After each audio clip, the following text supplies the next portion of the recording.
اعوذ باللہ من الشیطان الرجیم بسم اللہ الرحمن الرحیم وبہ نستعین وہو خیر المعین۔ سلسلہ کلام حضرت ابراہیم علیہ السلام کے عنوان سے جاری تھا۔ عرض ہوا تھا کہ حضرت ابراہیم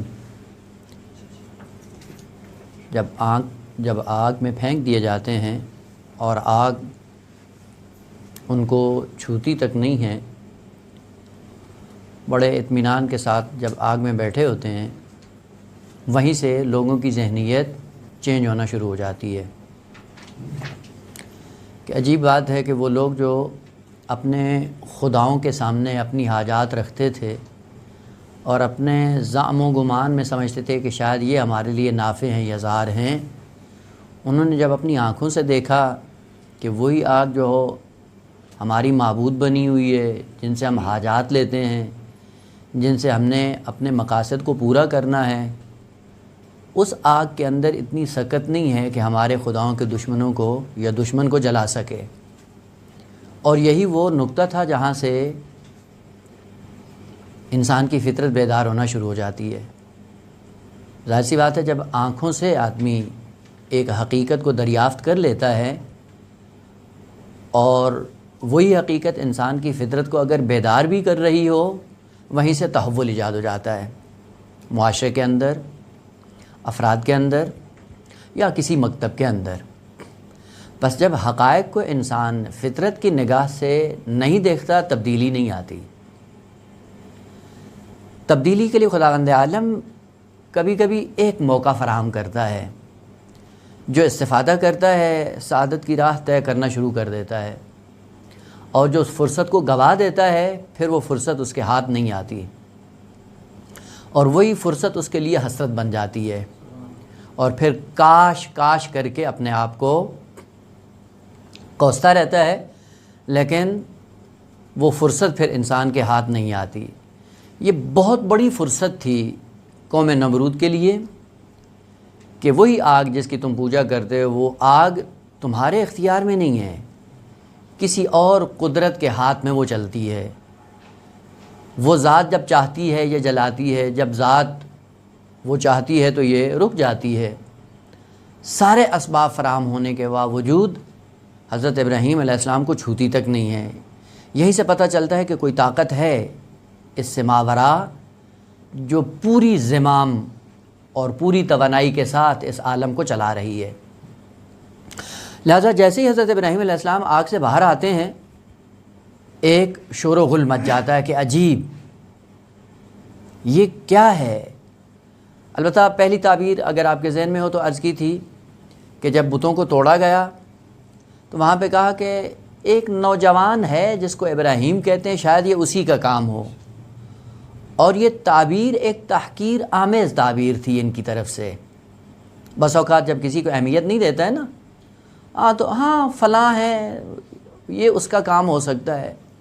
یہ ایک ہے، مثلا فرض کرے حوضے میں ایک شخص ہے جو ایسی باتیں کرتا رہتا ہے، لیکن جب وہی شخص ایک مرحلے میں آ کر دین کی حقانیت، توحید کی حقانیت کو جب مبرہن کرتا ہے، پھر آہستہ آہستہ لوگوں کی توجہات مبذول ہونا شروع ہو جاتی ہیں، پھر وہ اہمیت دینا شروع کر دیتے ہیں۔ اچھا یہ شخص تھا، عجب، ہمیں نہیں معلوم تھا اس سے پہلے یہ کیا کر رہا تھا۔ اور یہ ہوتا رہتا ہے آقا، آپ اپنے گرد و نواح میں بھی آپ دیکھنا چاہیں تو یہ ہوتا ہے۔ پہلے محلے میں جب جاتے ہیں، آپ کوئی نئی بات کریں گے تو بڑا آپ کو اگنور کیا جائے گا، لیکن بعد میں جب دیکھیں گے کہ بڑے بڑے جب آپ کے سامنے جھکنا شروع ہو جائیں گے، پھر لوگوں کی توجہات بھی مبذول ہونا شروع ہو جاتی ہیں۔ اس آگ سے نکلنے کے بعد پہلا مرحلہ جو حضرت ابراہیم علیہ السلام کی زندگی میں رونما ہوا، وہ یہ تھا کہ سب کی توجہات کا مرکز بن گئے۔ وہی ابراہیم جس کی بات کوئی نہیں سنتا تھا، آج وہی ابراہیم ہے، لیکن سب کی توجہات کا مرکز بنا ہوا ہے۔ اور بالخصوص وہ نمرود جو اپنے گرد و نواح میں ہر عام و خاص آدمی کو آنے نہیں دیتا، آج وہ خود حضرت ابراہیم علیہ السلام کی بارگاہ میں جانے کے لیے تیار ہے۔ اور یہ بہت بڑی تبدیلی تھی، اور یہی خداوند عالم چاہتا تھا۔ واللہ آگ میں جانے سے پہلے بھی خدا نجات دے سکتا تھا، لیکن آگ میں ڈالنے کے بعد اس کو بچا کر کئی ایک اہداف کو خداوند عالم نے محقق کیا۔ ایک، پوری بشریت کی فطرت کو بیدار کیا، حضرت ابراہیم کی اہمیت کو پورے معاشرے میں اجاگر کیا، نمرود کی آنکھوں کے سامنے حضرت ابراہیم علیہ السلام کو لا کھڑا کر دیا، اور نمرود وہ جو تکبر اور استکبار کی دنیا میں کسی کو انسان نہیں سمجھتا تھا، آج وہ خود چل کر آتا ہے ابراہیم علیہ السلام کی بارگاہ میں۔ یہاں سے تاریخی رخ حضرت ابراہیم علیہ السلام کا چینج ہو جاتا ہے۔ وہ کیا ہوا کہ نمرود متوجہ ہوتے ہیں حضرت ابراہیم کی طرف، وہ جن کی منطق یہ ہے کہ جو مالدار ہے وہی محبوب ہے، جو مالدار ہے وہی باعزت ہے، جو مالدار اور صاحب اقتدار ہے وہی انسان ہے، اور یہی روحیہ اور یہی تفکر اور یہی عقیدہ حضرت ابراہیم علیہ السلام نے آگ میں جانے کے بعد چینج کر دیا۔ یعنی در حقیقت خداوند عالم نے ذہنیت کو چینج کر دیا۔ تاریخ نے یہ لکھا ہے کہ حضرت ابراہیم علیہ السلام جو مجذوب بنے نمرود کی نسبت، ان میں کئی ایک اسباب تھے۔ ایک سبب خود مالداری بھی تھا، یعنی ثروت کے اعتبار سے حضرت ابراہیم علیہ السلام کوئی فقیر آدمی نہیں تھا۔ لہذا بعض حدیث کے اندر ہے کہ نمرود نے جب دیکھا کہ بھائی یہ کوئی عام آدمی نہیں ہے، غریب آدمی نہیں ہے، فقیر نہیں ہے، معاشرے کا نادار آدمی نہیں ہے، بالآخر صاحب حیثیت آدمی ہے۔ یہاں پہ روایات جو ہیں آپ بہار میں جا کر ملاحظہ کر سکتے ہیں، سیرت انبیاء کے عنوان سے جن جلدوں میں مرحوم مجلسی نے ہر ایک نبی کے حالات کو ذکر کیا ہے، وہاں پہ معصومین سے نقل ہوا ہے کہ حضرت ابراہیم علیہ السلام جب آگ میں گئے، آگ میں جانے سے پہلے شادی کی تھی انہوں نے، اور نبی زادی سے شادی کی، یعنی ان کے سسر بھی اللہ کے نبی تھے، جن کی بیٹی تھی بنام سارا۔ وہ اللہ کا نبی اسی قوم نمرود میں تھا اور بہت مالدار تھا، اور ان کی بیٹی باپ کی چونکہ وارثی وراثت میں بہت زیادہ مال ملا ہوا تھا، جب شادی ہوتی حضرت ابراہیم علیہ السلام سے، پورے کا پورا مال اٹھا کر حضرت ابراہیم کی خدمت میں رکھ دیتی ہیں۔ یہ وہ پہلا نمونہ ہے انبیاء کی کڑی میں کہ جہاں پہ زوجہ ایسی ملتی ہے جو مالدار، اور فقط مالدار نہیں ہے، پورے مال کو حضرت ابراہیم کے حوالے کر دیتی ہیں ترویج دین کے لیے۔ اگر یہ نقطہ ذہن میں رہے کہ نہ قلت مال میں عیار ہے نہ کثرت مال میں عیار ہے، یعنی مال اصلاً قلت اور کثرت کے اعتبار سے کبھی بھی تاریخ میں یا دین کی نگاہ میں یا خدا کی نگاہ میں معیار نہیں رہا ہے۔ معیار یہ ہے کہ وہ مال کہاں پہ خرچ ہوتا ہے، کم ہو یا زیادہ ہو۔ جہاں پہ خرچ ہو رہا ہے، خرچ ہونے سے اس مال کی اہمیت کا انسان کو اندازہ ہوتا ہے، اور اس کی قدر و اہمیت خرچ ہونے کے اعتبار سے واضح ہوتی ہے۔ لہذا آپ قرآن میں جا کر دیکھیں، ایک نمونہ جو قرآن نے ذکر کیا ہے وہ مسلمان جو فتح مکہ سے پہلے کا ہے، اور وہ مسلمان جو فتح مکہ کے بعد دائرہ اسلام میں آتا ہے، اور یہ قانون قرآنی بھی بن گیا، فطری بھی ہے، الہی بھی ہے، کہ آج بھی بشریت کو یہ دیکھنا چاہیے کہ ہم فتح مکہ سے پہلے کے مسلمان ہیں یا فتح مکہ کے بعد کے مسلمان ہیں۔ ایک زمانہ ہے مقرر کر دیا، حد بندی ہوگی نا، اس حد بندی سے طول تاریخ میں انسان اپنا امتحان کرے کہ ہم کہاں پہ کھڑے ہیں۔ سب سے پہلے معلوم ہو جائے کہ فرق کیا ہے فتح مکہ سے پہلے اور فتح مکہ سے بعد۔ فرق یہ کہ جو فتح مکہ سے پہلے تھے، سرزمین مکہ میں جو شکنجے، عتاب، مشکلات اور مشرکین اور کفار کی طرف سے آئے دن ایک نئی مصیبت میں مبتلا ہوتے تھے، ان مصیبتوں میں مبتلا ہونے کے باوجود ان مسلمانوں نے یہ کیا ہے کہ جو کچھ ان کے پاس تھا وہ سارا اسلام کی سربلندی کے لیے خرچ کر دیا۔ اب وہ بعض لوگ کہتے ہیں کہ کیا کیا انہوں نے جی، ایک کچا گھر تھا، مٹی کا گھر تھا ان کا، اور وہ دے دیا تو کیا بن گیا؟ خدا نے کہا یہ مٹی کا گھر معیار نہیں ہے، معیار یہ کہ جو کچھ تھا ان کے پاس انہوں نے دے دیا ہے۔ بس کبھی بھی کثرت اور قلت معیار نہیں رہی ہے، معیار یہ رہا ہے کہ آپ مال کو خرچ کہاں پہ کرتے ہیں۔ لہذا فتح مکہ سے پہلے والے جو مسلمان تھے ان کی بڑی خصوصیت یہ تھی کہ جو کچھ ان کے پاس تھا، فرض کریں ایک ٹائم کا کھانا تھا، وہ ایک ٹائم کا کھانا اپنے پیٹ پہ پتھر باندھ کر وہی اسلام کی ترویج کے لیے دے دیا ہے۔ بس فتح مکہ سے پہلے کا مسلمان سب کچھ قربان کرتا ہے اسلام کی ترویج کے لیے، اور فتح مکہ کے بعد کا مسلمان جب دیکھتا ہے کہ اسلام پاور بن گیا ہے، اسلام ایک طاقت بن کر ابھرا ہے عالم اسلام کے اندر یا پوری دنیا کے اندر، جب دیکھا کہ اب ہم اسلام کا مقابلہ نہیں کر سکتے، وہاں سے ان کی پالیسی چینج ہوئی، اور پالیسی چینج ہونے کے بعد دائرہ اسلام میں آتے ہیں۔ کس لیے؟ کہ اسلام کے ساتھ منسلک ہو کر اپنے مقاصد کو پورا کیا جائے۔ لہٰذا آپ جا کر دیکھیں فتح مکہ کے بعد قرآنی تعبیر ہے کہ یدخلون فی دین اللہ افواجا، گروہ در گروہ، قبیلہ در قبیلہ، اور خاندان کے خاندان دائرہ اسلام میں آنا شروع ہو گئے۔ وجہ کیا تھی؟ کہ ان کو پتہ چل گیا کہ اب اسلام ایک ایسی پاور بن چکی ہے کہ جس کے سامنے ہم کبھی بھی اپنے آپ کو قد علم نہیں کر سکتے ہیں۔ لہٰذا اسلام کو قبول کیا۔ قبول کرنے کے بعد کیا کیا انہوں نے؟ اسلام کے ساتھ منسلک ہو کر اپنے مقاصد کو حاصل کرنا شروع کیا۔ بس ایک وہ ہے جو گھر سے خرچ کر کے اسلام کو پروان چڑھاتا ہے، اور فتح مکہ کے بعد کا مسلمان وہ ہے جو اسلام کی سربلندی کو دیکھ کر اپنے آپ کو منسلک کرتا ہے اور اسلام کے پیرائے میں اپنے مقاصد کا حصول کرتا ہے۔ لہٰذا ایک معیار بن گیا کہ آقا طول تاریخ میں قیامت تک دیکھیں کہ آپ فتح مکہ سے پہلے کے مسلمان ہیں یا فتح مکہ کے بعد کے مسلمان ہیں، ایک معیار بن گیا ہے۔ اور آج بھی ہے، اگر ہم اپنا مقایسہ کرنا چاہیں دین کے اعتبار سے، حوزے میں ہم آتے ہیں تو یہاں پہ بھی ہے کہ ہم آیا فتح مکہ سے پہلے کے مسلمان بن کر حوزے میں آئے ہیں یا فتح مکہ کے بعد کے مسلمان بن کر حوزے میں زندگی بسر کر رہے ہیں۔ وہ انسان بل الانسان علی نفسہ بصیرہ، اپنا محاسبہ خود کر سکتا ہے۔ آیا حوزے میں آ کر ہم نے حوزے کی عزت اور وقار میں اضافہ کیا ہے، ذات سے خرچ کر کے حوزے کو پروان چڑھایا ہے، یا نہ حوزے سے عناوین لیے ہیں اور ان عناوین سے استفادہ کر کے لوگوں کو جھانسا دے کر اپنا پیٹ پالا ہے؟ آج بھی یہ معیار اپنی جگہ پہ قائم و دائم ہے کہ ہم حوزے کی عزت ہیں یا حوزہ ہمارے لیے عزت بنا ہوا ہے۔ ابھی تک تو لگتا ہے کہ حوزے نے ہمیں سب کچھ دیا ہے۔ آپ حجت الاسلام، علامہ، آیت اللہ، یہ القاب آپ ہٹا لیں، آپ کیا ہیں؟ وہ عام آدمی ہیں، کچھ بھی نہیں ہے۔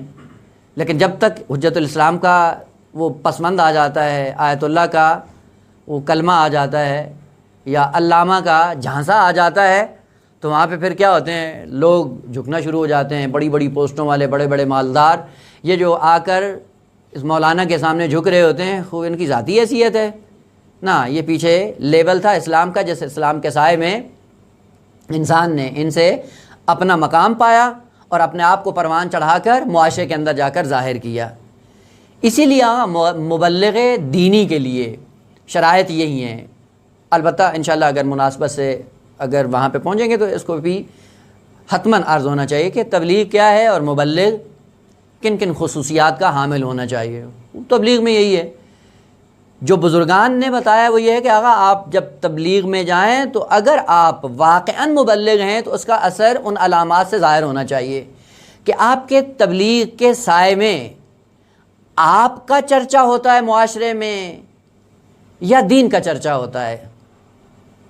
یہیں سے پتہ چل جائے گا مبلغ حقیقی کون ہے اور مبلغ مجازی یا دو نمبری مبلغ کون ہے۔ اگر تبلیغات کے اثر میں ہماری ذات دن بدن بڑھتی چلی جا رہی ہے، ہماری شہرت ہوتی جا رہی ہے، سمجھ جائیں کہ ہم مبلغ دین نہیں ہیں، مبلغ نفس ہیں۔ اور اگر ہمارے اعمال کے سائے میں دین پروان چڑھتا ہے، دین کا چرچا ہوتا ہے، دین کی شہرت ہوتی ہے، دین کی سربلندی ہوتی ہے، اور ہم تحت شعاع چلے جاتے ہیں، اس کا مطلب ہے کہ ہم انبیاء کی سیرت پہ چل کر انہی کے نقش قدم پہ چلتے ہوئے دین کی خدمت میں مصروف ہیں۔ خیر، خداوند عالم نے یہ معیار ذکر کیا کہ حضرت ابراہیم بھی کوئی نادار آدمی نہیں تھا۔ جناب سارہ کی جتنی دارائی تھی، جتنا مال تھا، وہ حضرت ابراہیم کے حوالے تھا، اور اس طرح سے راہ دین میں خرچ کرتے تھے کہ قرآن نے بے عنوان نمونہ اور اسوہ ذکر کیا ہے پوری بشریت کے لیے تا قیام قیامت، کہ ان کی سنت پہ چلو، ان کی سیرت پہ چلو، کس طرح مال خرچ کر کے اپنے خدا کی طرف دعوت دیتا تھا ابراہیم۔ لہذا ایک سبب اس مال اور دائرائی کا بنا کہ نمرود کو پتہ چلا کہ عام آدمی نہیں ہے، فقیر آدمی نہیں ہے، اور عجیب یہ ہے کہ ایسا ہے کہ جس کا خدا ہر لمحے میں اس کی مدد کرتا ہے، کہیں اس کو زیر نہیں ہونے دیتا، ہمیشہ اس کو سربلند رکھتا ہے۔ یہ چیز سبب بنی کہ نمرود اٹھ کر آتا ہے ابراہیم کے پاس۔ اب یہاں سے قرآن کی تعبیریں بالکل چینج ہو جاتی ہیں۔ پہلا مرحلہ ابراہیم علیہ السلام کا وہ تھا کہ جب خود جاتے تھے معاشرے میں، استدلال کرتے تھے، براہین کرتے تھے، پیش کرنے کے بعد آہستہ آہستہ جب فطرت کو اجاگر کرتے، بعد میں جب ان مشکلات کا شکار ہوئے، وہاں سے خداوند عالم نے جو عزت اور آبرو دی حضرت ابراہیم علیہ السلام کو، وہ یہ بنی کہ اب ابراہیم علیہ السلام مرکز بنے ہوئے ہیں، ہر شخص ابراہیم کے معذر میں آتا ہے، حتیٰ نمرود بھی حضرت ابراہیم کے معذر میں آتا ہے، پوری بشریت اٹھ کر اس زمانے کی ابراہیم کے قدموں میں آنا شروع ہو جاتی ہے۔ لہذا بھاری تعداد میں آ کر لوگ دائرہ ایمان میں شامل ہوئے۔ یہی وہ وجہ ہے کہ یہاں سے حضرت ابراہیم علیہ السلام کی زندگی کا دوسرا رخ شروع ہو جاتا ہے، اور وہ ہے بنام ہجرت۔ جب نمرود دیکھتا ہے کہ اب ابراہیم کا مقابلہ کرنا ممکن نہیں ہے، اب وہاں پہ مجبور کر، اور عجیب بات یہ ہے کہ حضرت ابراہیم علیہ السلام کو قتل کیوں نہیں کیا؟ آخر مقتدر بادشاہ ہے، اور دیکھ بھی رہا ہے کہ اپنا آئین لے کے آتا ہے، اور آئین کا پرچار بھی کر رہا ہے بہترین انداز سے، اور خصوصاً آگ میں جانے کے بعد اب ایک چرچا ہو جاتا ہے ان کا۔ یہیں سے حضرت ابراہیم علیہ السلام کی ہجرت کا آغاز ہو جاتا ہے، یعنی یہاں پہ پھر مجبور ہو جاتا ہے کہ حضرت ابراہیم علیہ السلام کو اپنے شہر سے نکال دے۔ وہ کیوں نکالا ہے؟ کہا جب مقابلہ نہیں کر سکتا انسان تو پھر واہی راستوں کا انتخاب کرتا ہے۔ وہ قتل کیوں نہیں کر رہا؟ چونکہ مقبولیت بڑھ گئی ہے لوگوں میں۔ اگر قتل کرتا ہے، قتل کرنے سے اقتدار پورا زمین بوس ہو جاتا ہے کہ بھائی کیوں قتل کیا ہے؟ تم تو جلانے کے لیے آگ جلا رہے تھے، اور کئی دن تک جلتی رہی، اور اس آگ کے اندر ڈالنے کے بعد جب تم نے دیکھا کہ کچھ بھی نہیں ہوا، کوئی تبدیلی نہیں ہوئی، بلکہ حضرت ابراہیم علیہ السلام محفوظ رہے، اب یہ مقبولیت باعث بنی ہے کہ قتل نہیں کر سکا۔ وہ جب قتل نہیں کر سکتا، ہجرت پہ مجبور کر دیتا ہے کہ حضرت ابراہیم علیہ السلام کو شہر سے نکال دیا جائے۔ انشاءاللہ ہجرت کے موضوع کو بعد میں بیان کریں گے، لیکن ہجرت سے پہلے جو واقعات رونما ہوئے وہ یہ تھے۔ جیسے ہی آگ سے باہر آتے ہیں، یہیں سے لوگوں کی فطرت بیدار ہوتی، بیدار فطرت کو دیکھ کر پھر آ کر حضرت ابراہیم علیہ السلام اپنے براہین پیش کرنا شروع کر دیتے ہیں۔ اور وہ کیا ہے؟ کہا کہ جس اقتدار کے ساتھ تم چپکے ہوئے ہو، اور جس مقتدر اور طاغوت کی حکومت کے سائے میں زندگی بسر کر رہے ہو، اور ایک دوسرے کو اپنا خلیل اور دوست سمجھتے ہو، یہ دوستی نہیں ہے، یہ دوستی دشمنی ہے۔ لہذا قرآن نے ذکر کیا الاخلاء یومئذ بعضهم لبعض عدو الا المتقین، سورہ مبارکہ عنکبوت میں ہے۔ یعنی ایک نظام ذکر کیا، اور نظام حقیقی اور نظام اعتباری کو الگ کر دیا۔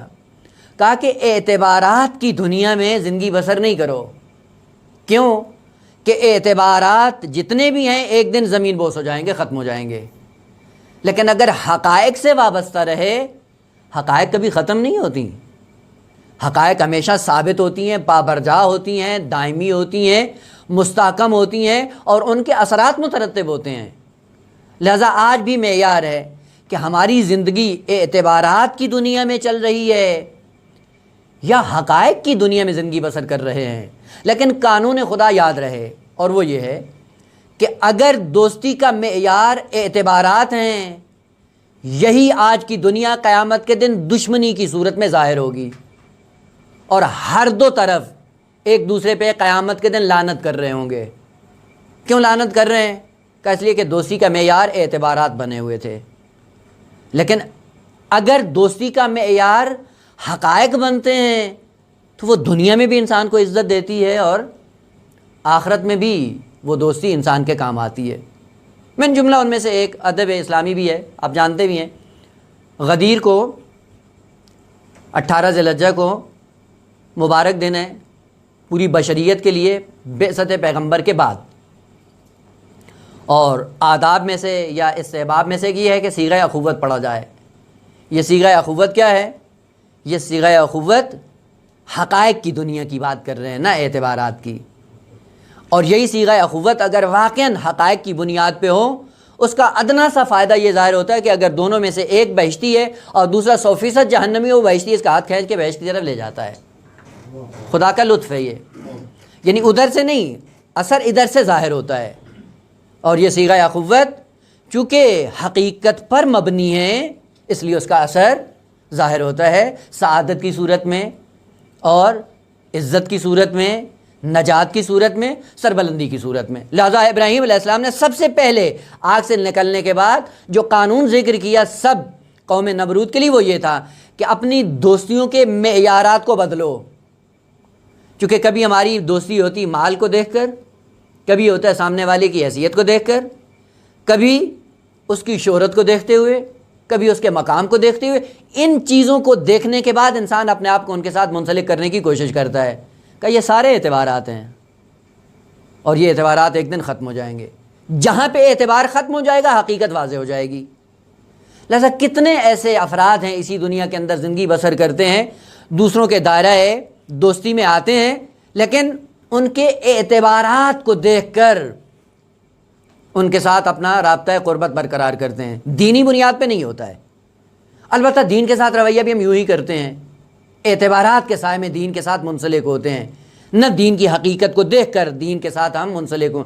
اگر دین کی حقیقت کو دیکھ کر دین سے منسلک ہوتے ہیں، یہ حقائق ہیں اور یہ حقائق انسان کے لیے سود مند ہوتی ہیں. لیکن جب دین خیالات کے سائے میں، اعتبارات کے سائے میں دین پہ عمل کرتے ہیں، پھر کیا ہوتا ہے؟ وہی انسان کے لیے، وہی رابطہ انسان کے لیے ذلت بن جاتا ہے. البتہ پھر آتے ہیں اپنے اسی اعتبار کے اندر یا اپنی اسی حقیقت کو معلوم کرنے کے لیے ہم جب حوضے میں آتے ہیں کس چیز کو دیکھ کے آتے ہیں؟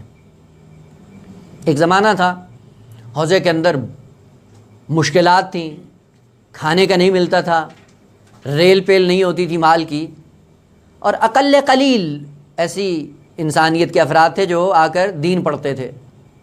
چونکہ چرب لقمہ نہیں ہوتا تھا، وہ آتے تھے تو دین کی سربلندی کے لیے. لہٰذا آپ دیکھیں جتنے بھی علماء واقعات کیا پڑھتے ہیں، یہ کتاب لکھی جی 3 دن کا بھوکا ہوں، کچھ ملا نہیں ہے. روزے نمازیں اجارے کی پڑھ کر، کتابیں خرید کر حاشیہ لگاتے تھے کہ میں نے 3 دن تک کچھ بھی نہیں کھایا، اجارے کی نمازیں پڑھ کر جو پیسہ لیا تھا اس سے مکتب اہل بیت کی میراث کو بچانے کے لیے یہ کتاب خریدی ہے. آغا مرشی نجفی ابھی بھی جا کر لائبریری میں دیکھیں، بعض کتابوں کے اوپر ہاتھ کا حاشیہ لگا ہوا ہے کہ 3 دن تک کھانے پینے کا کچھ نہیں ہے، صرف پانی پہ گزارا ہوتا ہے، اور جو پیسہ لیا تھا وہ بھی اجارے کی نمازیں پڑھ کر پیسہ اکٹھا کیا. اپنا پیسہ ہے ذاتی، لیکن ذاتی پیسہ لگا کر ایسے خطی نسخے خرید کر آج عالم اسلام کے اندر وہ واحد لائبریری جو دنیا میں پہلے نمبر پہ خطی نسخوں کے اعتبار سے، وہ آغا مرشی نجفی کی لائبریری ہے. خیر، دین کے ساتھ بھی ہمارا رویہ ایسا ہونا چاہیے. البتہ ایک اور قانون وہ یہ ہے کہ بسا اوقات ایک معاشرے کے اندر اختلافات وجود میں آتے ہیں اور وہی اختلافات فتنہ بن جاتے ہیں. خوب اختلاف کہاں سے وجود میں آتا ہے، فتنہ کیسے بنتا ہے، اور ان فتنوں سے نجات کیسے بشریت کو ملتی ہے. یہی قانون تھا جو حضرت ابراہیم علیہ السلام نے سب سے پہلے آ کر بیان کیا ہے کہ الاخلاء یومئذ بعضهم لبعض عدو الا المتقین کا. جتنے بھی آپ کے روابط ہیں اگر یہ دینی بنیاد پہ ہیں، عقلی بنیاد پہ ہیں اور الہی بنیاد پہ ہیں، یہ انسان کی نجات کا سبب ہے. لیکن اس سے ہٹ کر جتنے بھی روابط ہیں اعتبارات کی دنیا میں، وہ کل کو قیامت کے دن انسان کے لیے حسرت بن کر ظاہر ہوں گے اور دشمنی بن کر ظاہر ہوں گے اور ایک دوسرے پہ لعنت کر رہے ہوں گے. لہذا قرآن کی آیت ہے کہ جب بھی ایک ٹولہ جہنم میں جاتا ہے تو وہ جاتے ہی جب دیکھتا ہے کہ ہاں یہ تھے جو سبب بندن تھے، وہ جیسے ہی جاتے اس پہ لعنت کرتے ہیں، وہ پلٹ کر ان پہ لعنت کرتے ہیں. یہ کیا ہوا ہے کہ دنیا اعتبارات کے سائے میں بسر کی تھی، ارتباطات، دوستیاں انہی اعتبارات کے سائے میں تھیں. کسی بھی مکتب کو چلانے کے لیے 2 چیزوں کا ہونا بہت ضروری ہے. اگر یہ 2 چیزیں ہوئیں، کوئی بھی مکتب، البتہ اس میں الہی یا غیر الہی کی شرط نہیں ہے، یعنی قانون ہے. پہلا کہ جس مکتب کو آپ پرمان چڑھانا چاہتے ہو اس مکتب کے اندر احساسات بھی ہوں اور عقل بھی کار فرما ہو. اگر یہ 2 چیزیں مل کر آگے بڑھتی ہیں وہ مکتب آگے بڑھ جاتا ہے. احساسات آپ جا کر دیکھیں، احساسات جب تک نہیں ہوتے ہیں کوئی انسان عکس العمل ظاہر نہیں کرتا اپنی زندگی میں۔ ماں ہے، اگر ماں کے ساتھ بچے کے روابط احساسات کی دنیا پہ قائم نہ ہوں، ماں دودھ نہیں پلاتی۔ اگر یہ بچے کو پروان چڑھاتی ہے اور اپنے آپ کو اس بچے کے سارے کاموں پہ اکساتی ہے کہ سارے کام اس بچے کے انجام دیں، اور ایسے ایسے کام ہوتے ہیں کہ آپ تصور بھی نہیں کر سکتے ہیں، وہ جو نجاست میں لت پت ہوتا ہے، لیکن بغیر اس کے کہ اظہار نفرت کرے ماں اس کو جا کر صاف ستھرا کرتی ہے، دھوتی ہے۔ یہ کس بنیاد پہ ہے؟ تو یہ احساسات کی دنیا ہے۔ اگر احساس مادری نہ ہو یہ کام کبھی بھی نہیں ہوتا ہے۔ بس احساسات بہت ضروری ہیں کسی بھی کام کو انجام دینے کے لیے، اب وہ کوئی بھی نظام ہو۔ ہر وہ نظام جو احساسات سے خالی ہے وہ کبھی پابرجا نہیں ہوتا، لہذا احساسات کا ہونا ضروری ہے۔ آپ دیکھیں عاشورہ جو آج تک زندہ ہے، پیچھے جا کر دیکھیں، احساسات کا فرما ہے، اور یہی احساسات کی دنیا ہے جو عاشورہ کو زندہ رکھے ہوئے ہے۔ لہذا پیغمبر اسلام کیا فرماتے ہیں؟ اِنَّا لِقَتْلِ الْحُسَيْنِ حَرَارَةً فِي قُلُوبِ الْمُؤْمِنِينَ لَا تَبْرُدُ أَبَدًا۔ یہ ایسے احساسات ہیں کبھی بجھنے والے نہیں ہیں، لیکن فرق یہ ہے کہ ان احساسات کے پیچھے کون سی طاقت کار فرما ہے۔ وہ طاقت آ کر معین کرتی کہ یہ احساسات مثبت ہیں یا منفی ہیں، اور انہی کی طرف ہماری توجہ نہیں ہوتی۔ لہذا پہلی بات، اختلاف کہاں سے وجود میں آتا ہے، اور وہی اختلاف فتنہ کب بنتا ہے، اور فتنے جب آتے ہیں معاشرے کے اندر تو پھر قومیں نابود ہونا شروع ہو جاتی ہیں۔ یہ کہاں سے یہ سارا سلسلہ وجود میں آتا ہے؟ دیکھیں، البتہ پہلے معنی کر دوں اختلاف کا۔ ایک اختلاف عربی کا ہے اور ایک اختلاف اردو کا ہے۔ اردو میں اختلاف کہتے ہیں جھگڑے کو، جی یہ ان دونوں کے درمیان بہت بڑا اختلاف پایا جاتا ہے، یعنی آپس میں کبھی ملتے نہیں ہیں، مل بیٹھنے کے لیے آمادہ نہیں ہوتے۔ لیکن عربی کا اختلاف یہ عام ہے، اور ہم اس عربی کے اختلاف کو بھی اپنے تناظر میں جا کر مانا کرتے ہیں۔ لہذا پیغمبر اسلام کی جو معروف حدیث ہے کہ اختلاف و امتی رحمت، کہ جھگڑا امت کے درمیان یہ رحمت ہے، اور پھر جب معنی صحیح نہیں کر پاتے ہیں پھر کیا کہتے ہیں؟ جی اس جھگڑے سے مراد علمی جھگڑا ہے۔ وہ علمی میں توجیہ کر کے اس کو مقدس بنانے کی کوشش کرتے ہیں۔ نہ، روایت اس طرف ناظر نہیں ہے۔ اختلاف باب افتعال ہے، مطاوت کا معنی ہے، اور اس کا معنی کیا ہے؟ دو حقیقتوں کا ایک دوسرے کے آگے پیچھے آنا، تسلسل کے ساتھ رابطہ دو چیزوں کا آپس میں برقرار ہونا۔ لہذا قرآنی آیات یہاں پڑھ کر دیکھیں کہ اختلاف اللیل والنہار، اس کا معنی یہ نہیں ہے کہ دن رات جھگڑتے رہتے ہیں، نہ، ایک دوسرے کے آگے پیچھے آتے ہیں، ایک کے بعد دوسرا، دوسرے کے بعد پہلا، اور یہ رابطہ برقرار رہتا ہے۔ اس کو اگر فارسی میں ترجمہ کیا جائے تو بنتا ہے رفت و آمد۔ اردو میں کیا ہوگا؟ آنا جانا۔ اختلاف کا معنی جھگڑا نہیں ہے، آنا جانا۔ آنا جانے کا مطلب کیا ہے؟ یعنی یہ امت محمدی، اس کے اندر صلہ رحمی کا یہ عالم ہونا چاہیے کہ ہر ایک شخص کو ایک دوسرے کے ساتھ ملنا چاہیے، آنا جانا رہنا چاہیے، یہ رابطہ برقرار رہے رفت و آمد کا۔ اور رفت و آمد سے آپ دیکھتے ہیں کہ کتنے مسائل حل ہو جاتے ہیں۔ آپ جا کر دیکھ لیں کہ جہاں جھگڑے ہوتے ہیں اور ایک آدمی اگر جھک جاتا ہے، وہ چل کر کسی کے پاس آ جاتا ہے ملاقات کے لیے، آدھی کینہ توزیاں وہیں پہ ختم ہو جاتی ہیں۔ وہ پیغمبر اسلام اس طرف ناظر ہیں، رفت و آمد کی طرف، صلہ رحمی کرو، صلہ رحمی سے کینہ ختم ہوتا ہے، محبت بڑھتی ہے، محبت کے سائے میں پھر یہ قوم بھی پروان چڑھتی ہے، اور اگر وہ قوم دینی بنیاد پہ قائم ہو تو پھر دین بھی پروان چڑھتا ہے۔ بس پہلی بات یہ کہ اختلاف کا معنی یہ نہیں ہے، برفرض کہ اگر اس اختلاف کا دوسرا معنی لیا جائے بے معنی جھگڑا، تو اختلاف کی خصوصیت یہ ہے کہ کہاں سے وجود میں آتا ہے، چونکہ ہر چیز کے لیے خاص ماحول ہوتا ہے، خاص ماحول کے سائے میں ایک چیز پروان چڑھتی ہے۔ وہ سوال، اختلاف کہاں سے وجود میں آتا ہے؟ ہمیشہ یہ ذہن میں رکھیے گا، اختلاف ہمیشہ جہل سے یا جہالت سے وجود میں آتا ہے۔ جہل یا جہالت، یہ دو کلمے ہیں، البتہ فرق ہے دونوں میں۔ جہل نادانی، جہالت حماقت۔ حماقت اور لا علمی سے اختلافات وجود میں آتے ہیں۔ ظاہر سی بات ہے جہاں علم نہ ہو اختلاف کار فرما ہوتا ہے، لیکن جیسے علم آ جاتا ہے اختلاف ختم ہو جاتا ہے۔ لہٰذا کتنے ایسے مسائل علمی ہیں، شروع میں جب دیکھیں تو لگتا ہے کوئی تناقض ہے، کوئی تحافت ہے، کوئی تضاد ہے۔ یہ تضاد کیسے نظر آ رہا ہے؟ جہالت کی بنیاد پہ۔ لیکن جیسے انسان جاتا ہے، پڑھتا ہے، میدان علم میں اترتا ہے، علم کے آنے کے بعد اب وہی تناقض، وہی تحافت، وہی تضاد ختم ہو جاتا ہے، تحافت نابود ہو جاتا ہے۔ پس اختلاف آتا کہاں سے ہے؟ جہالت سے۔ ختم کیسے ہوتا ہے؟ علم سے۔ بڑا آسان سا راستہ ہے۔ کتنے ایسے اختلافات علمی ہوتے ہیں انسانوں کے، ایک دوسرے کو دیکھنا بھی پسند نہیں کرتے ہیں، لیکن جب حقیقت حال واضح ہوتی، او نہیں جی ہمیں تو پتہ چل رہا تھا کہ یہ نزاع لفظی تھا، آپ بھی وہی کہنا چاہ رہے تھے، ہم بھی وہی بات کرنا چاہ رہے تھے، بس تھوڑا سا جھانسا تھا، اس جھانسے کو دور کیا، وہاں پہ اتفاق علمی وجود میں آ جاتا ہے۔ پس اختلاف اتنا موزل نہیں ہے بشریت کے لیے، جو جہالت سے وجود میں آتا ہے، علم کے سائے میں ختم ہو جاتا ہے۔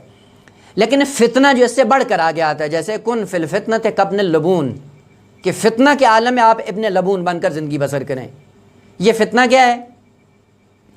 فتنہ کبھی بھی جہالت سے وجود میں نہیں آتا، یہ ذہن میں رکھیے گا۔ فتنہ ہمیشہ علم سے وجود میں آتا ہے، پیچھے علم کار فرما ہوتا ہے، وہی اختلافات کو فتنے میں تبدیل کرتے ہیں۔ فتنہ بن کر جب بشریت کے اندر ظاہر ہوتا ہے، پھر وہیں سے مکتب کی جڑیں کاٹنا شروع کرتا ہے۔ لہٰذا یہ توجہ رہے کہ بسا اوقات کتنے ایسے مسائل فقہی ہیں فقہا کے اندر جو اختلافی ہیں، یعنی نظر ان کی آپ ایک دوسرے کے ساتھ مساعد نہیں ہیں، لیکن وہ کبھی بھی منبع نہیں بنا ہے مذہب تشیع کے اندر لڑائی جھگڑے کا، اختلاف کا، کینے کا، نفرتوں کا، دوریوں کا۔ اور کتنے ایسے مسائل آپ جا کر دیکھ سکتے ہیں۔ مثلا بعض فقہا قائل ہیں کہ غسل جمعہ اگر کر لیں تو وضو کرنے کی ضرورت نہیں ہے، وہ بعض کہتے ہیں کہ نا غسل جمعہ کر لیں تو بعد میں وضو۔ یہ اختلاف ہے یا نہیں ہے؟ اختلاف ہے، لیکن اس اختلاف سے تشیع کے اندر کوئی دوری آئی ہے؟ نہیں۔ تسبیحات اربع ہیں، کوئی 3 دفعہ کہتا ہے، کوئی 1 دفعہ کہتا ہے، یہ اختلاف ہے۔ یہ اختلاف کبھی باعث بنا ہے کہ ایک گھر میں بیٹھے ہوئے 2 بھائی ایک دوسرے کے دست پہ گریبان ہوں، بیچ میں ایک ایسا حساس نقطہ اٹھایا گیا، اس حساس نقطے کو اختلاف نہیں فتنہ بنایا گیا، اور فتنہ بنا کر جب تشیع کے اندر وہ ظاہر ہوا ہے، آج تشیع کے 2 گروہ آپس میں بیٹھنے کے لیے تیار نہیں ہیں۔ اس کا مطلب ہے کہ فتنے کے پیچھے علم کار فرما ہوتا ہے، اور وہ جو فتنہ برپا کر رہا ہوتا ہے بڑا زیرک انسان ہوتا ہے۔ وہ زیرکی کے ساتھ ایسا اختلاف فتنہ بناتا ہے، فتنہ بنا کر پھر 2 دھڑوں میں تقسیم کرتا ہے۔ جس طرح کہ آج ہمیں پاکستان کے اندر شہادت ثالثہ، یہ اختلاف علمی نہیں ہے، یہ فتنہ بن گیا ہے، اور زیرکی کے ساتھ اس کو فتنہ بنایا گیا ہے۔ لہٰذا ہم بھی جا کے حل کیا کرتے ہیں؟ حل یہ کرتے ہیں جی جس کی تقلید کرتے ہیں کر لو۔ یہ اختلافی مسئلہ نہیں ہے کہ تقلید کی بات آئے، یہ فتنہ بن چکا ہے۔ خوب یہ فتنہ بنتا کیسے ہے؟ یہی وہ سیرتی حضرت ابراہیم علیہ السلام کی جس کو پہچاننے کی ضرورت ہے۔ فتنے کب وجود میں آتے ہیں؟ وہ پہلی بات یہ ہے کہ علم سے وجود میں آتے ہیں، اور وہ جو پیچھے ایجاد کر رہا ہوتا ہے بڑا ماہر ہوتا ہے۔ خوب یہ فتنہ اس وقت وجود میں آتا ہے جہاں پہ احساسات کی دنیا ہو، تقدس اور مقدس معابی کا میدان جہاں پہ فراہم ہو۔ جہاں پہ بھی تقدس اور احساسات نہ ہوں، فتنہ کبھی بھی وجود میں نہیں آئے گا۔ لہذا وہ ماہر آدمی جو پیچھے فتنہ برپا کرنا چاہ رہا ہوتا ہے، وہ پوری اس حقیقت کو دیکھ رہا ہوتا ہے، احساسات سے فائدہ اٹھانے کے لیے سرزمین تقدس میں آ کر احساسات کو ڈالتا ہے، اور ان احساسات کے پیچھے پشتوانہ کیا ہوتا ہے؟ اس کے اپنے مقاصد، اپنے اہداف، اپنے خیالات۔ لہذا قانون کلی یہ کہ فتنے کب جنم لیتے ہیں کہ جب احساسات اور تقدس کی دنیا کا منبع پیچھے خیال بن جائے۔ یہ ہمارے لیے آج بھی لمحہ فکریہ ہے۔ کتنی ایسی چیزیں ہیں، کتنے ایسے احساسات ہیں کہ جن کو ہم نے مقدس مانا ہوا ہے، اور مقدس ماننے کے بعد ان احساسات کی جڑیں کس میں ہیں؟ خیالات کی دنیا میں۔ اور خیالات کی دنیا میں ان کو مقدس مانتے ہوئے احساسات سے جا کر کھیلتے ہیں۔ اب وہ بس اوقات ہوتا ہے احساسات سے جب نہ کھیلا جائے پھر یہی ہوتا ہے۔ پس جہاں بھی احساسات ہوں، ان احساسات کو مقدس مانا جائے اور اس تقدس کی جڑیں پیچھے خیالات کی دنیا میں ہوں، وہاں سے فتنہ وجود میں آتا ہے۔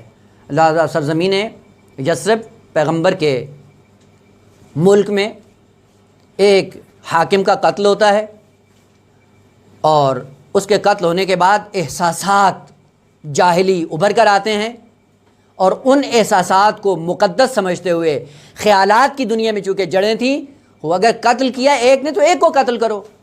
اب جو بھی اس کے فق و فامیل ہیں، جو بھی رشتہ دار ہیں، سب کو تہہ کیا جا رہا ہے۔ یہ کیا ہے؟ یہ فتنہ ہے۔ کہاں سے ابھرا ہے؟ احساسات سے۔ احساس کیا ہے؟ مقدس۔ جی خلیفہ وقت، وہ بھی رسول کا خلیفہ، اور وہ بھی عرب، اس کو مار رہا ہے اجمی کو کیسے جرأت ہوئی کہ ایک عرب خلیفے کو آ کر قتل کرے؟ لہذا احساسات کی دنیا جب خیالات کے اندر جاتی ہے، پھر وہاں سے فتنے وجود میں آتے ہیں، اور وہ فتنے رہتی دنیا تک انسان کی گمراہی کا سبب بنتے ہیں۔ اگر عقل سے جا کر پوچھو تو کیا ہے؟ عقل کہتی ہے کہ اگر اس نے کیا بھی ہے تو ایک کے بدلے میں ایک ہوتا ہے نا، یہ کہ اگر ایک نے مارا تو اسے پورے خاندان کو نابود کر دو۔ بس فتنہ کہاں سے وجود میں آتا ہے؟ پہلی بات علم سے وجود میں آتا ہے، دوسرا احساسات کی دنیا میں۔ جب احساسات کی دنیا خیالات سے وابستہ ہو تب جا کر فتنے وجود میں آتے ہیں۔ لہذا آغا نام نہیں لے رہا ہوں، ڈر لگتا ہے کہ کل کو وہ یہیں پہ دنیا میں ہی وہ گالم گلو شروع نہ ہو جائے۔ ہم تو اتنے انبیاء کی سیرت پہ چلنے والے نہیں ہیں کہ ہمارے اندر اتنا حوصلہ ہو کہ جی جتنے بھی کوئی گالیاں دے رہا ہے چپ کر کے سنتے رہیں۔ ہر ایک کے لیے ایک حوصلے کی ضرورت ہوتی ہے۔ کتنی ہماری ایسی رسومات ہیں کہ جو احساسات سے وجود میں آتی ہیں، ہم نے ان کو مقدس بنایا ہوا ہے، لیکن پیچھے جا کر دیکھیں خیالات سے بڑھ کر ان کی کوئی حیثیت نہیں ہے۔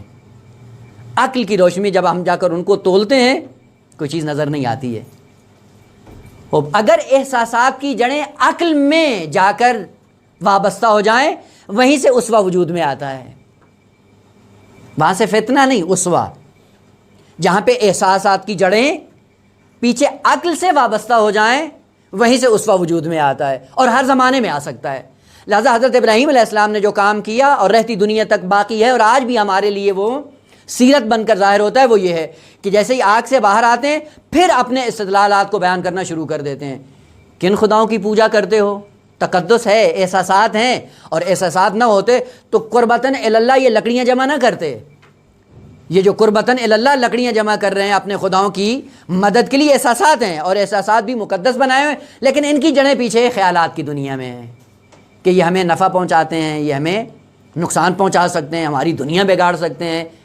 اور یہ کیا ہے؟ یہ خیالات کی دنیا میں اپنے احساسات کو انہوں نے بیان کرنا شروع کیا۔ وہیں پہ حضرت ابراہیم علیہ السلام نے آ کر ان کو بیدار کیا۔ اب اس کے بعد بھی ایسے خداؤں کی پوجا کرنی چاہیے؟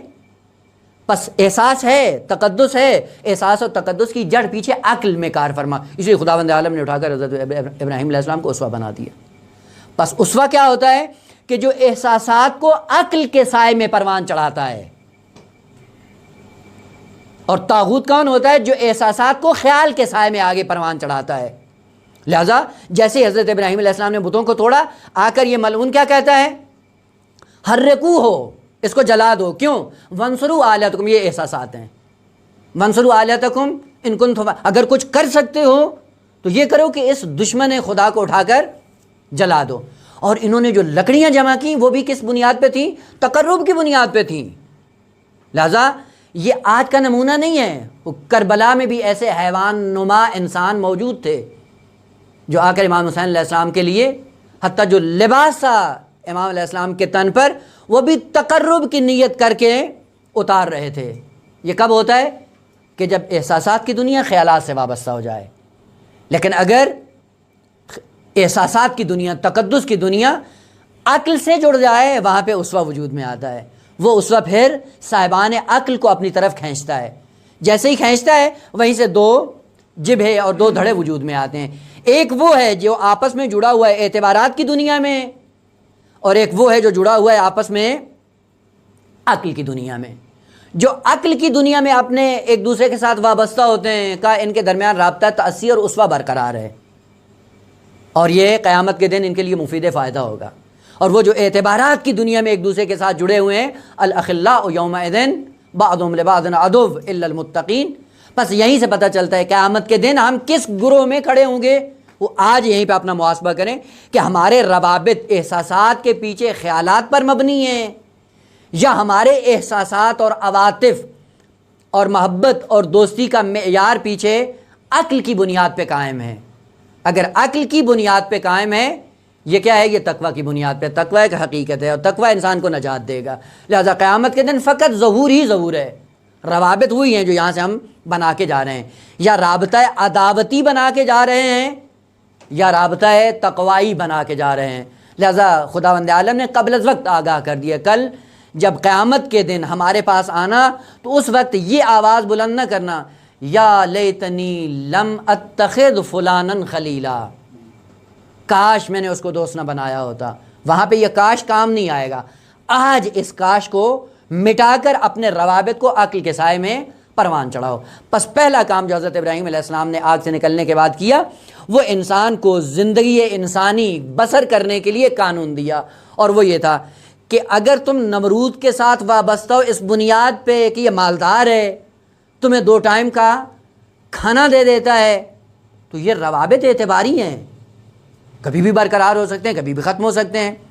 لیکن وہ چیز جو فطرت کے سائے میں پروان چڑھتی ہے وہ یہ ہے کہ جو نہ نافع ہو نہ ضار ہو، آپ کبھی بھی اس کی پوجا نہیں کریں، وہ نمرود ہو یا بت ہو یا کوئی بھی ہو۔ لہذا وہ جو آپ کو عقلی سائے میں عقلی حیات عطا کرنے کے لیے آتا ہے، اگر اس کے ساتھ مرتبط ہو تو یہ زندگی عقلانی زندگی ہے۔ عقلانی زندگی انسان کے لیے نجات کا سبب بنتی ہے۔ البتہ اسی پیرائے میں ہم اپنی زندگی کو کیسے استوار کریں ابراہیم علیہ السلام کی زندگی کے ساتھ، اسی معیار کے سائے میں سب سے پہلے اپنے مال اور منال کو دیکھیں کہاں پہ خرچ کر رہے ہیں۔ 2، ہمارے روابط دوسروں کے ساتھ کس سائے میں، احساسات کے سائے میں۔ اگر ان کا پشتوانہ پیچھے خیالات ہیں تو یہ عداوت ہے، ظاہر کب ہوگی؟ قیامت کے دن۔ لیکن اگر یہ احساسات اور روابط عقل کی بنیاد پر ایک دوسرے سے وابستہ ہیں تو یہ کیا ہیں؟ یہ تقوی کی بنیاد پہ عقلانی زندگی ہے، اور قیامت کے دن یہ زندگی انسان کے لیے خلت کی صورت میں ظاہر ہوگی، اور اسی خلت کے سائے میں انسان پرمان چڑھے گا۔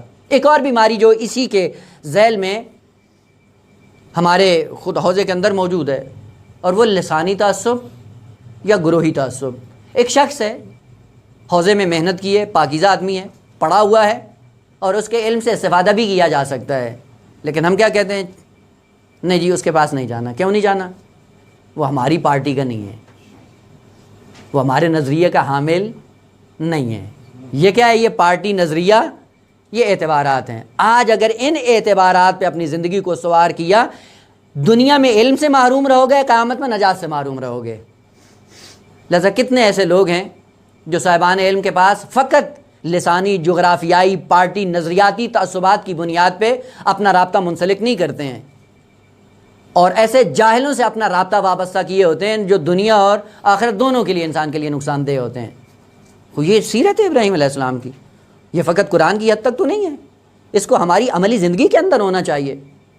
یا آپ جا کر دیکھیں بس اوقات یہ بیماری ایسی ہے جو پوری بشریت کے اندر عام ہے، بدون تفقیق مکتب و مذہب۔ مثلا اگر کسی کو بلانا ہے تقریر کے لیے، روابط کار فرما ہوتے ہیں، کبھی ضوابط نہیں ہوتے ہیں کہ شخص کو بلا رہے ہیں جی یہ ہماری ان سے دوستی ہے، ہمارا رشتہ دار ہے، ہمارے دوست کا جاننے والا ہے۔ خوب یہ نہیں دیکھتے ہیں کہ وہ آ کر بیان کیا کر رہا ہے، یہ نہیں دیکھیں گے۔ خوب پھر کیا ہوگا؟ جب رابطہ اس اعتبار کی بنیاد پہ، دنیا میں بھی ذلت ہے، آخرت میں بھی عداوت ہے۔ خوب یہ ایک معیار ہے جو حضرت ابراہیم علیہ السلام نے دیا ہے، اور یہ معراج رہتی دنیا تک برقرار رہے گا، کیونکہ یہ ملت ابراہیم بن چکا ہے، اور ملت ابراہیم حنیف ہے، قیامت تک برقرار رہے گی اور دین حنیف بن کر ظاہر ہوگا۔ خوب پہلا راستہ جو بشریت کی نجات کے لیے حضرت ابراہیم علیہ السلام نے واضح طور پہ رکھا وہ یہی تھا کہ اپنے روابط، اپنے تعلقات، اپنے آئین کی رسومات کو عقل کے سائے میں آگے بڑھاؤ، نہ خیالات کے سائے میں۔ اگر خیالات کے سائے میں آگے بڑھیں گی تو یہ اعتبارات ہیں، اعتبارات آج کے ہیں، اور یہی اعتبارات دشمنی ہے قیامت کے دن۔ اور اگر آج حقائق کے بل بوتے پہ ہم نے اپنی زندگی کو استوار کر دیا عقلی سائے میں، تو آہستہ آہستہ پروان چڑھیں گے۔ یہاں سے وہ دوسرا سلسلہ شروع ہوتا ہے حضرت ابراہیم علیہ السلام کا، کہ نمرود چل کر آتا ہے ابراہیم کے پاس، کہ ایک ایسا انسان جو گفتگو کرتا ہے بڑی منطقی، اور مال کے اعتبار سے بھی کوئی نادار نہیں ہے، چل کر آتا ہے اس کی بارگاہ میں، اور پھر یہاں سے قرآن اس لطیفے کو اور لطیفہ قرآنی کو بیان کرتا ہے۔ الم تری الی الذی حاج ابراہیم فی ربہ ان آتاہ اللہ الملک کے سلسلہ کلام جاری ہے اس آیت کے ذیل میں، کہ حضرت ابراہیم علیہ السلام کے ساتھ آ کر کون سی گفتگو کرتا ہے اور حضرت کیسے جواب دیتے ہیں، کہ وہ پھر ہمارے لیے